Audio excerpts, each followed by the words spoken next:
এত নিয়ামত বান্দা রন্দে রন্দে জীবনে অস্তিত্বের প্রতিটি ক্ষেত্রে আল্লাহ পাকের এত নিয়ামত আমরা ভোগ করছি। এই সব নিয়ামতের মধ্যে বিশেষ একটি নিয়ামত, সেটি হলো সন্তান। আমরা হয়তো অনেকে জানি না যে সন্তান যে আল্লাহর একটা নিয়ামত।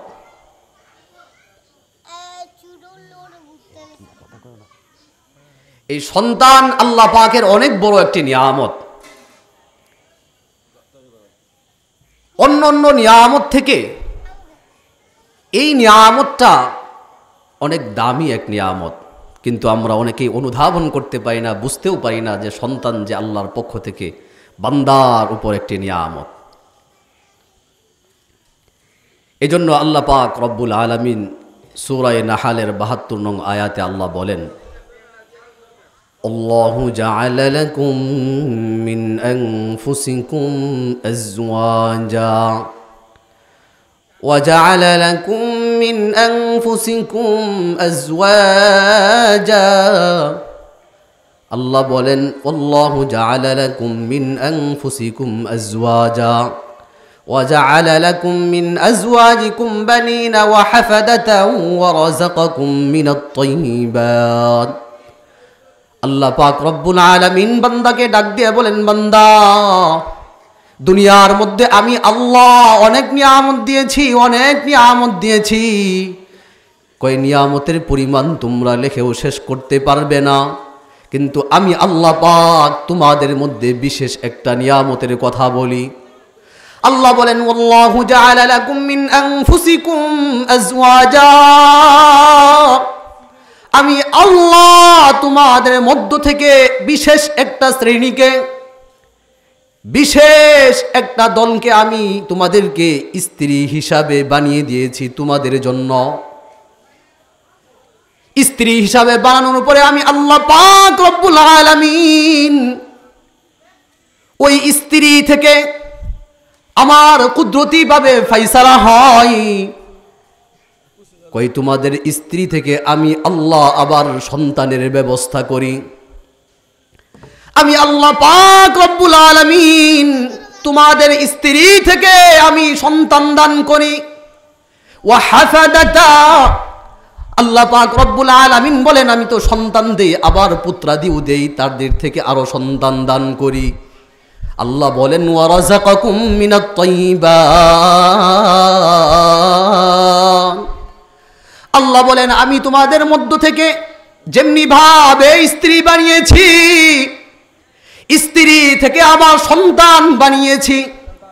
এরপরে আল্লাহ বলেন, ওয়া রাযাকাকুম মিনাত তাইয়্যিবাত, তোমরা পবিত্র জিনিস থেকে, হালাল জিনিস থেকে ভক্ষণ করো। আমি আল্লাহ তোমাদের জন্য রিজিকের ব্যবস্থা করেছি।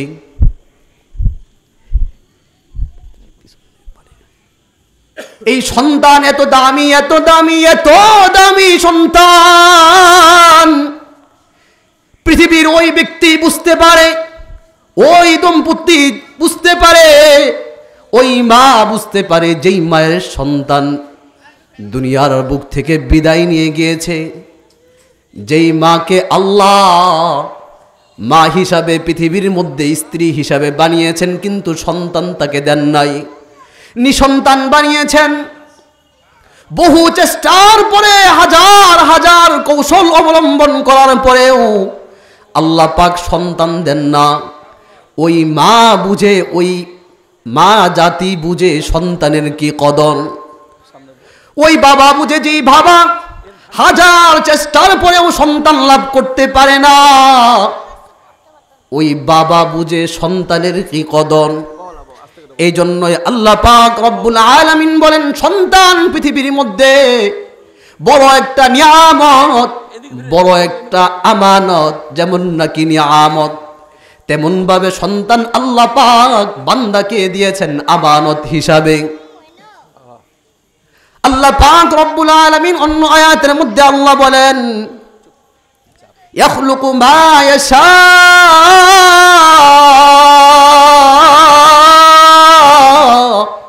ইয়াহাবু লিমান ইয়াশাউ ইনাসা ওয়া ইয়াহাবু লিমান ইয়াশাউ যুকুর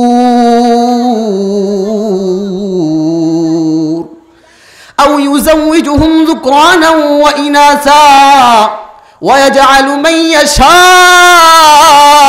আকীমা। আল্লাহ পাক দুনিয়াবাসীকে লক্ষ্য করে আল্লাহ বলেন, আল্লাহ তো এমন সত্তা, এমন কুদরতওয়ালা, ইয়াখলুকু মা ইয়াশা, তিনি যা ইচ্ছা তা সৃষ্টি করেন, তিনি যাকে ইচ্ছা সন্তান দান করেন। ইয়াখলুকু মা ইয়াশা, সন্তান দেওয়ার মালিক একমাত্র আল্লাহ। পৃথিবীর যত আধুনিক ব্যবস্থাপনা আছে, যত চিকিৎসা আছে, কোনো চিকিৎসাই সন্তান দান করার ক্ষমতা রাখে না। মানুষের ইচ্ছা হাজার চাওয়ার পরেও সন্তান নেওয়ার মতো ক্ষমতা আল্লাহ বান্দাকে অনেক সময় দেন না। আশা তাকে বুক ভরা জীবন ভরা আশা করে, কিন্তু সন্তানের মুখ দেখায় না। কই সন্তান কত দামি, কত দামি, বাড়ি আছে, গাড়ি আছে, সম্পত্তি আছে, দুনিয়ার কোনো জিনিসের অভাব নাই, কিন্তু ওই নিষ্পাপ শিশুর হাসির জন্য তারা খুব বেকুল হয়ে পড়ে। ওই নিষ্পাপ শিশুর হাসি তারা কখনোই খুঁজে পায় না। এই জন্য সন্তান অনেক দামি, অনেক বড় নিয়ামত। আল্লাহ পাক রব্বুল আলামিন বলেন, ইয়াখলুকু মা ইয়াশা, আল্লাহ যাকে ইচ্ছা, যা ইচ্ছা তা দান করেন, তা সৃষ্টি করেন। ইয়াহাবু লিমান ইয়াশাউ ইনাসা, আল্লাহ যাকে ইচ্ছা কন্যা সন্তান দান করেন। ওয়া ইয়াহাবু লিমান ইয়াশাউ যুকুর, আল্লাহ যাকে ইচ্ছা ছেলে সন্তান দান করেন, যাকে ইচ্ছা কন্যা সন্তান দান করেন, যাকে ইচ্ছা আবার মেয়ে সন্তান দান করেন। এরপরে আল্লাহ বলেন, ইয়াহাবু লিমান ইয়াশাউ ইনাসা ওয়া ইয়াহাবু লিমান ইয়াশাউ যুকুর আও ইউযাওয়িজুহুম যুকরানা ওয়া ইনাসা। আল্লাহ পাক রব্বুল আলামিন বলেন, কখনো কখনো আমি আল্লাহ বান্দাকে একসাথে কন্যা সন্তান দান করি, আবার ছেলে সন্তানও দান করি, যমজ সন্তান দান করি। ওয়া ইয়াজআলু মান ইয়াশাউ আকীমা। আল্লাহ পাক রব্বুল আলামিন বলেন, যাকে ইচ্ছা আমি কন্যা সন্তান দান করি, যাকে ইচ্ছা আমি ছেলে সন্তান দান করি, যাকে ইচ্ছা আমি আল্লাহ কন্যা সন্তান ছেলে সন্তান একসাথেই দান করি, যাকে ইচ্ছা আমি আল্লাহ তাকে দুনিয়ার হাজার চেষ্টার পরেও, হাজার মানুষের কাছে যাওয়ার পরেও আমি আল্লাহ কুদরতি ভাবে তাকে বন্দা রেখে দেই। চেষ্টা করে মানুষ হাজার চেষ্টার পরেও সন্তান লাভ করতে পারে না। আল্লাহ বলেন, ওই মানুষগুলোকে আমি কুদরতি ভাবে, আমার কুদরতের ফাইসালা, তাদেরকে আমি বন্দা রাখবো, সন্তান দিব না। তারা বিভিন্ন জায়গায় যায়, চেষ্টা করে, অনেক কিছুই করে, কিন্তু কোনো কিছুতেই কোনো ফল হয় না। কারণ কি? আল্লাহ বলেন, আমি তো দিব না। বাড়ি গাড়ি সব থাকার পরেও একটা মানুষ তার নিজের জীবনের ভবিষ্যৎ নিয়ে খুব টেনশন করে, ওই ব্যক্তিটাই সেই ব্যক্তি যার কোনো সন্তান নেই। এজন্য সন্তান আল্লাহর পক্ষ থেকে বান্দার প্রতি অনেক বড় ইহসান এবং দয়া, এটা একটা আমানত। সন্তান বান্দার প্রতি একটা দয়া, এই আমানতকে রক্ষা করা, এই আমানতকে সঠিকভাবে রাখা, এটা বান্দার দায়িত্ব। এই জন্য আল্লাহ পাক রব্বুল আলামিন সন্তান দেন।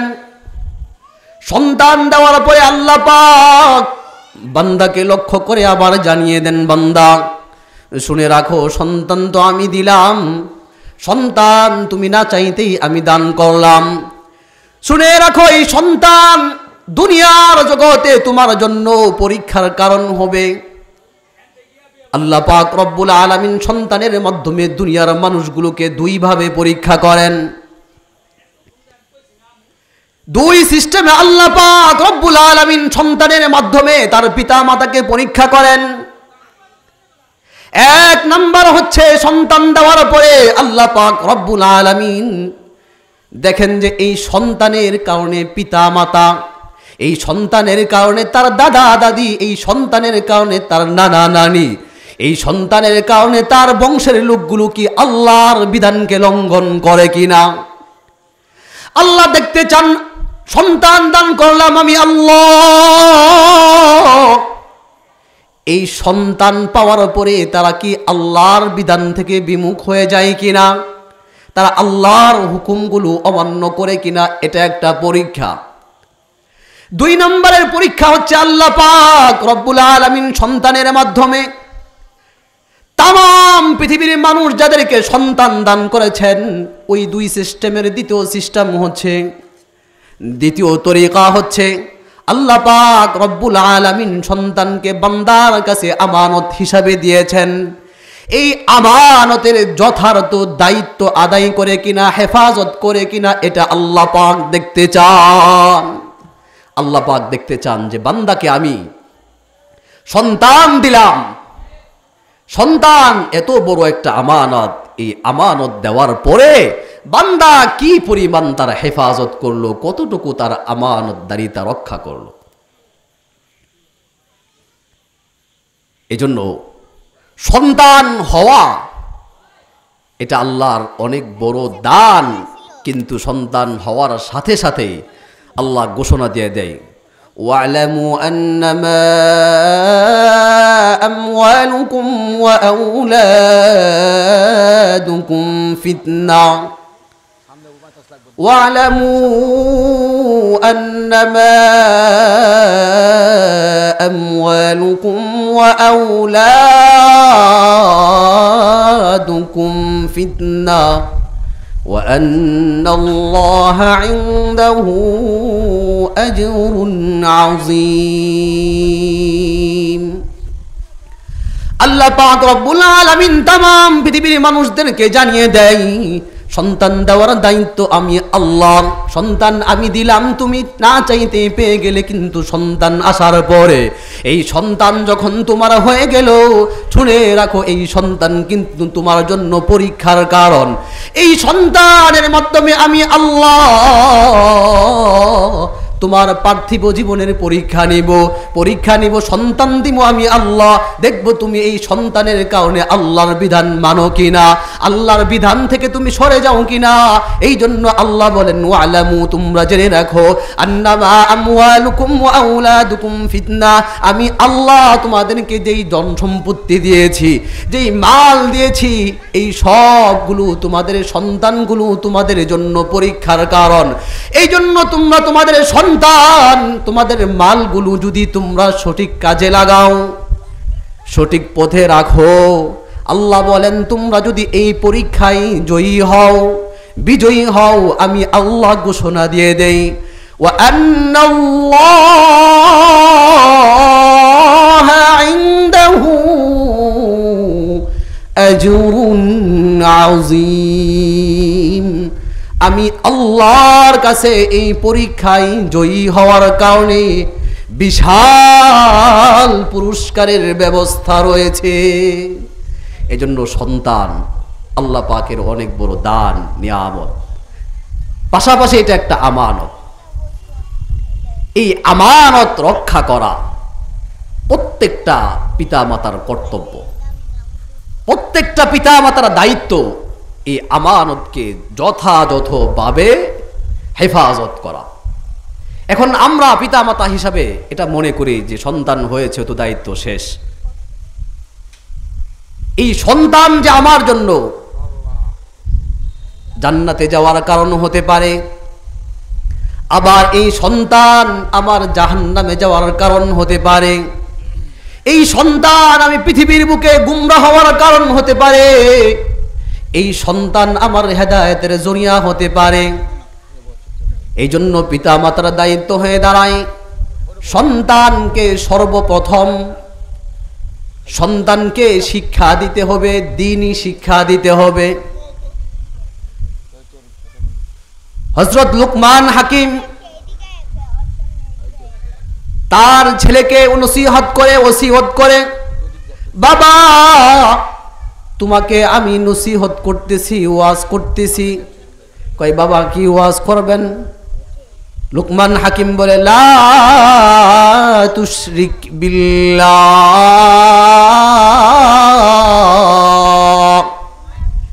ইন্নাশ শিরকা লাযুলমুন আযীম। বাবা ওয়াজ করে,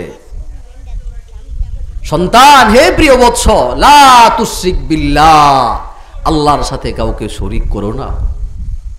ইন্নাশ শিরকা লাযুলমুন আযীম, শিরিক অনেক বড় গুনাহ, অনেক বড় অন্যায়। এইভাবে কুরআনে হাকিমের মধ্যে পিতা সন্তানকে সুশিক্ষা দিচ্ছে এমন আয়াতের সংখ্যাও অনেক। এই জন্য মা হিসাবে, বাবা হিসাবে আল্লাহ পাক যাতে মনোনীত করেন, আল্লাহ পাক যাকে কবুল করেন, যাকে আল্লাহ সন্তান দান করেন, তার দায়িত্ব হবে সে তার সন্তানগুলোকে সুশিক্ষায় শিক্ষিত করা। আপনার আমার সন্তান যদি, আমার ছেলে আমার মেয়ে যদি জাহান্নামী হয়, তাহলে আমাদেরও জাহান্নামী হতে হবে। কারণ কি? আল্লাহ রাব্বুল আলামিন বলেন,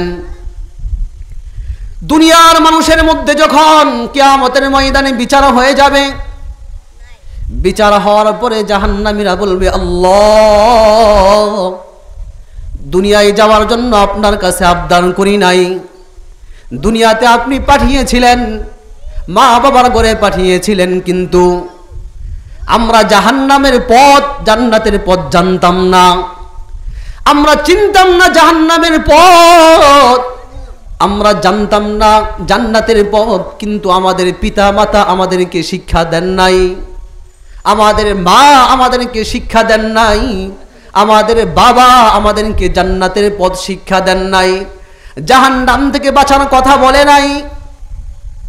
ওই জাহান্নামী লোকগুলো চিৎকার করে আল্লাহর কাছে বলবে, আল্লাহ وقال الذين كفروا ربنا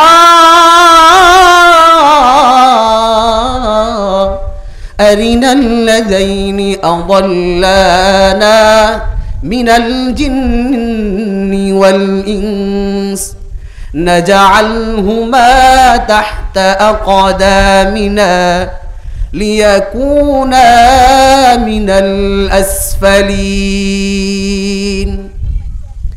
আল্লাহ পাক রব্বুল আলামিনের কাছে জাহান্নামের অধিবাসীরা চিৎকার করে বলবে, আল্লাহ আমরা তো দুনিয়ার মধ্যে জান্নাত জাহান্নামের পথ আমরা জন্মের পর থেকে চিনতাম না, কিন্তু আমাদেরকে যারা গুমরাহ করেছে, আমাদেরকে যারা বিপদগামী করেছে, আমাদেরকে যারা জান্নাতের পথ থেকে দূরে সরিয়ে দিয়ে জাহান্নামের পথে আমাদেরকে চলতে অভ্যস্ত করেছে, ওই পিতা মাতা কোথায়? ওই লোকগুলো কোথায় যারা আমাদেরকে বিপদগামী করেছে? আল্লাহর আয়াতের মধ্যে আল্লাহ বলেন, জিজ্ঞাসা করা হবে কি করবি ওদেরকে দ্বারা, ওদেরকে দিয়ে তোর কি কাজ? জাহান্নামীরা চিৎকার দিয়ে বলবে, আল্লাহ তাদেরকে একটু আমাদের সামনে এনে দেন, একটু সামনে এনে দেন। আমাদের সামনে এনে দেওয়ার পরে আমরা তাদেরকে এমন অবস্থায় জাহান্নামের মধ্যে যাব, ওই মানুষগুলো চিৎকার দিয়ে বলে, নাজআলহুমা তাহতা আকদামিনা লিয়াকুনা মিনাল আসফালিন, নাজআলহুমা তাহতা আকদামিনা লিয়াকুনা মিনাল আসফালিন। ও মালিক আল্লাহ, যাদের কারণে পৃথিবীতে বিপদগামী হলাম, যাদের কারণে জাহান্নামী হলাম, যাদের কারণে জান্নাত থেকে বঞ্চিত হলাম, তাদেরকে আপনি একটু সামনে এনে দেন। সামনে এনে দেওয়ার পরে আমি আল্লাহ তাদেরকে এনে দিবে। এনে দেওয়ার পরে ওই মানুষগুলো বলবে একটু পায়ের নিচে তাদেরকে শোয়ার ব্যবস্থা করে দেন। ওই মানুষগুলোকে জাহান্নামী লোকেরা তাদের পায়ের নিচে রেখে তাদের উপর দিয়ে জাহান্নামের মধ্যে যাবে। এই আয়াতের দ্বারা বোঝা যায় জাহান্নাম হলো গর্ত। এই জন্য যারা পায়ের নিচে থাকবে তারাও কিন্তু জাহান্নামী হয়ে যাবে। এই জন্য আল্লাহ পাক রব্বুল আলামিন ডাক দিয়ে বলেন, তামাম পৃথিবীর মানুষরা শুনে রাখো, ওয়ালামু আন্নামা আমওয়ালুকুম ওয়া আওলাদুকুম ফিতনা ওয়া আন্নাল্লাহা ইনদাহু আজরুন আযীম। তামাম পৃথিবীর মানুষগুলোকে আল্লাহ বলেন, জেনে রাখো আমি তোমাদেরকে সন্তান দিয়েছি, তোমাদেরকে ধন সম্পত্তি দিয়েছি। এই সন্তান এবং তোমাদের জীবনের সব ক্ষেত্রে যত সম্পত্তি দিয়েছি, এই দুটোটাই তোমাদের জন্য পৃথিবীতে পরীক্ষার কারণ। তোমরা যদি তোমাদের সম্পদগুলোকে সঠিক কাজে ব্যয় করতে পারো, হালাল কাজের মধ্যে ব্যয় করতে পারো, তোমাদের সন্তানগুলোকে যদি দ্বীনের উপর রাখতে পারো, আল্লাহ ঘোষণা দেয় ওয়া আন্নাল্লাহা ইনদাহু আজরুন আযীম।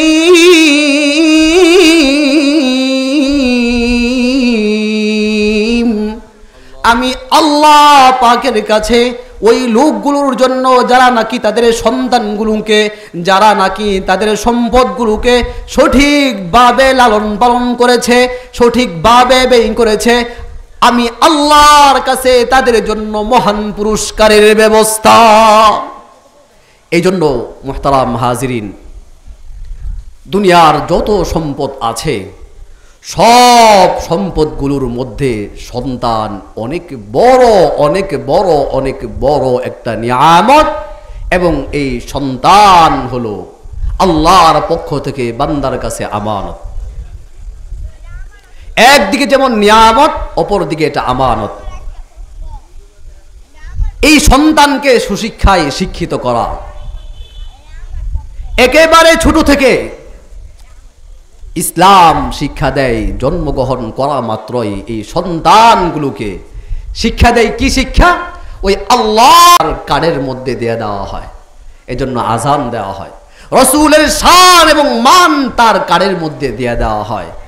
দ্বীন ইসলামের মেসেজগুলো তার কানের মধ্যে দিয়ে দেওয়া হয় জন্মগ্রহণ করা মাত্রই। এরপর থেকে ধাপে ধাপে ধাপে ধাপে কই সর্বপ্রথম বাচ্চার মুখের আওয়াজ, বাচ্চার মুখের শব্দ যেন হয় আল্লাহ। এই শিক্ষা ইসলাম দেয়। সুশিক্ষায় শিক্ষিত করা, দ্বীনি শিক্ষায় শিক্ষিত করা প্রতিটি মা এবং বাবার উপরে দায়িত্ব। এই জন্য এই সন্তান যেমন নাকি আল্লাহর পক্ষ থেকে নিয়ামত, ঠিক তদ্রূপভাবে বান্দার কাছে আল্লাহর আমানত। এই জন্য বান্দা তার প্রতিটি ক্ষেত্রে, বান্দা তার প্রতিটি মুহূর্তে আল্লাহর কাছে ঋণী, আল্লাহর কাছে ঋণী।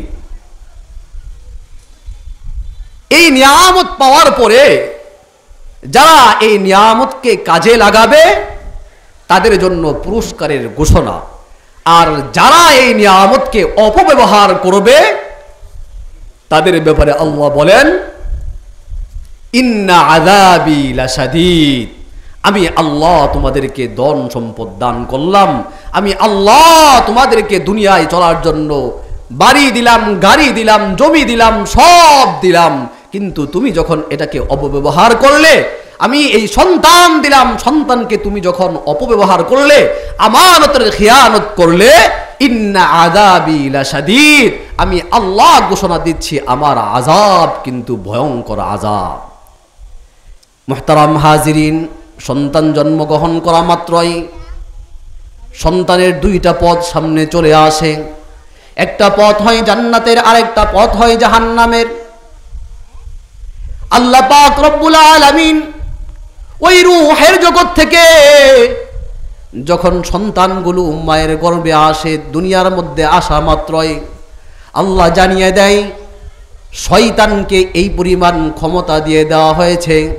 আল্লাহ বলেন ওয়াশারিকুম ফিল আমওয়ালি ওয়াল আওলাদ, আমি আল্লাহ শয়তানকে ক্ষমতা দিয়ে দিয়েছি, শয়তানকে আমি ক্ষমতা দিয়েছি। মানুষের মালের মধ্যে তার অপব্যবহার করার ক্ষমতা আমি শয়তানকে দিয়েছি। সন্তানগুলোকে সুশিক্ষায় শিক্ষিত না করে বদ্দিন শিক্ষা দেওয়া, অপসাংস্কৃতিক শিক্ষা দেওয়া, শয়তানকে আমি এই ক্ষমতা দিয়েছি। এই জন্যই আল্লাহ অন্য আয়াতে বললেন এটা হলো পরীক্ষা। শয়তানকে আমি যেমন ক্ষমতা দিয়েছি সন্তানগুলোকে বিপদগামী করবার জন্য, মালগুলোকে সম্পদগুলোকে হারাম কাজে ব্যয় করবার মতো যেমন নাকি আমি শয়তানকে ক্ষমতা দিয়েছি, ঠিক তদ্রূপভাবে আমি আল্লাহ বান্দাকে ওই শয়তানের বিরুদ্ধে গিয়ে তাদের নিজেদের সন্তানগুলোকে, তাদের মালগুলোকে সঠিক কাজে ব্যয় করা, হালাল কাজে ব্যয় করার মতো যোগ্যতাও আমি আল্লাহ বান্দাকে দান করেছি। এজন্যই সন্তান এবং দুনিয়ার সব মাল, যত আসবাবপত্র আছে, এই সবগুলোই পরীক্ষা, সবগুলোই পরীক্ষা। এজন্য মুহতারাম হাজরিন, সর্বপ্রথম পিতা মাতার দায়িত্ব হয়ে দাঁড়ায় জন্মগ্রহণ করা মাত্রই তার নাম সুন্দর রাখা, তাকে দ্বীনি আওয়াজগুলো তার কানে দেওয়া, এরপরেই যখন সে কথা বলতে পারে আল্লাহর নাম, রসুলের শান, রসুলের জীবনী শিক্ষা দেওয়া, সুশিক্ষায় শিক্ষিত করা, শুধু শিক্ষায় নয় সুশিক্ষায় শিক্ষিত করা। এজন্য সমাজের মধ্যে অনেক চিত্র আছে, যে চিত্রগুলো বলতে গেলে নিজেদের কাছেও অনেক বিব্রত হতে হয়, নিজেদেরও খারাপ লাগে। বৃদ্ধ হয়ে গিয়েছে, বাবা এখন চলতে পারে না, হাঁটতে পারে না, এই মুহূর্তে সন্তান তাকে বলে বাসা থেকে বের হয়ে যাও, বাসায় এখন থাকার আর অধিকার নাই, এক মুঠো ভাত তার কপালে জুটে না। কেন জানেন? এটা আমাদের হাতের কামাই, এটাই আমাদের কর্মফল। এজন্য আল্লাহ বলেন যাহারাল ফাসাদু ফিল বাররি ওয়াল বাহরি বিমা কাসাবাত আইদিন নাস, দুনিয়ার মধ্যে যত অন্যায় আর ফাহিশা কাজ আর অশ্লীল কাজ হয়, সবগুলোই হয় বিমা কাসাবাত, ওই যে উপার্জন করছে মানুষের হাতের কামাই। এই জন্য আমরা বৃদ্ধ অবস্থায় যখন একা আমি চলতে পারবো না, যখন আমাকে অন্যের সহায়তা নিতে হয়, তখন যদি আমাকে বাসা থেকে বের করে দেয়, তাহলে এই জীবনের মূল্য কি থাকে? এই কিছুদিন আগেই দেখলাম এক বৃদ্ধ বাবা তার সন্তানগুলোকে অনেক বড় সুশিক্ষায় শিক্ষিত করেছে, বিশাল অট্টালিকার মালিক, সেও ছিলেন বড় শিক্ষিত, কিন্তু তাকে বাসা থেকে বের করে দেওয়া হয়েছে। এই বের করে দেওয়ার ফলে সে দুঃখে ভারাক্রান্ত হয়ে, দুঃখিত হয়ে সে নিজেই আত্মহত্যা করবার জন্য চলে গিয়েছে। ট্রেনের নিচে, চলন্ত ট্রেনের নিচে সে এমনভাবে শুয়ে গিয়েছে, কেউ কল্পনাও করতে পারবে না যে তার জীবনটা তার কাছে কত অতিষ্ঠ হয়ে পড়ছে। কেন? এই সন্তান পিতা মাতার সম্মান সম্পর্কে জানে না, এই সন্তান পিতা মাতার হক সম্পর্কে জানে না, ইসলামের শিক্ষায় শিক্ষিত করে নাই। শুধু ওই লন্ডন প্রবাসী হয়েছে, বড় শিক্ষিত হয়েছে, কিন্তু সুশিক্ষায় শিক্ষিত হয় নাই। এই জন্য জাতির মেরুদণ্ড শিক্ষা, কিন্তু সব শিক্ষা নয়, সুশিক্ষায় শিক্ষিত করা, দ্বীনি শিক্ষা দেওয়া, দ্বীনি মগজ লালন করা, দ্বীনের বুঝগুলো তার হৃদয়ে ঢেলে দেওয়া প্রত্যেকটা পিতা মাতার কর্তব্য। যদি আমরা আমাদের কর্তব্য থেকে দূরে সরে যাই, তাহলে ওই সন্তানগুলোর দায়িত্ব থেকেও তারা দূরে সরে যাবে। যখন তাদের দায়িত্ব আসবে পিতা মাতাকে সম্মান করা, তাদের খেদমত করা, কিন্তু তখন তারা খেদমত করবে না, বরং তারা বাসা থেকে বের করে দিবে। এটা আমাদের হাতের কামাই। এজন্য ইসলাম বলে সন্তানকে সুশিক্ষায় শিক্ষিত করা, দ্বীনি শিক্ষার জ্ঞান দেওয়া, এটা পিতামাতার কর্তব্য, এটা পিতামাতার দায়িত্ব। এই দায়িত্ব থেকে যে যত বেশি দূরে চলে যাবে, তার জীবন হবে তত বেশি সংকটময়, তার জীবন হবে তত বেশি ভয়ঙ্কর, তার জীবন হবে তত বেশি কষ্টের সে চিন্তাও করতে পারবে না। আমার গাড়ি ছিল, বাড়ি ছিল, সব ছিল, থাকার পরেও আমি এত অসহায় কেন, আমার এই অবস্থা কেন? ওই যে আমার দায়িত্ব যেটা ছিল সেটা আমি আদায় করি নাই, এই জন্যই আজকে আমার এই অবস্থা।